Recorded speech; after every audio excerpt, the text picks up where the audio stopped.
এক নম্বরে হলো ভাই যেটা বললেন যে মাহমুদুর রহমান সাংবাদিক না, আমি খালেদ ভাইয়ের কাছে বিনীতভাবে জানতে চাই, মাসুদ কামাল ভাইয়ের কাছে জানতে চাই, বাংলাদেশের যে সাংবাদিকতার নীতি নৈতিকতা আছে বা নীতিমালা নিশ্চয়ই আছে, পিআইবি আছে, প্রেস ক্লাব আছে, আর অন্যান্য যে মিডিয়া আছে, মানে প্রতিষ্ঠান আছে, এইখানে এক্স্যাক্টলি এই সাংবাদিক হয়ে ওঠার যে নিয়ম, এইখানে কি কি নীতিমালা আছে, যে নীতিমালা মাহমুদুর রহমান ভায়োলেট করে আমার দেশের সম্পাদক হয়েছেন। নাম্বার 2, মাহমুদুর রহমান আমার দেশের সম্পাদক হওয়ার বহুদিন আগে থেকে বিবিসি বাংলার সাবেক বড় সাংবাদিক এবং বাংলাদেশের প্রথিতযশা সাংবাদিক আতাউস আমাদের মতো মানুষ, যিনি আমার দেশের দীর্ঘদিন উপদেষ্টা সম্পাদক ছিলেন, তার পাশে বসে বসে কাজ শিখেছেন।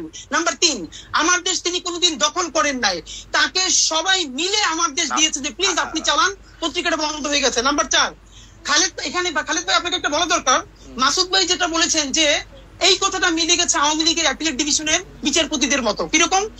শফিক রেহমান বর্তমান যে অ্যাপিলেট ডিভিশন আগে ছিল, তাদের বিরুদ্ধে একদম স্পষ্ট একটা অভিযোগে কলাম লিখেছিলেন, আমার দেশ চেপেছিল।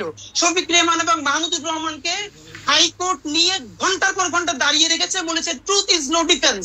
সেইটার পরে আমার দেশ সম্পাদককে বলতেছে বাই চান্স এডিটর। এর মানে অ্যাপিলেট ডিভিশনের যে আওয়ামী লেসপেন্সাররা ছিল, তারা মাহমুদুর রহমানকে আচ্ছা জনাব হাদি আপনি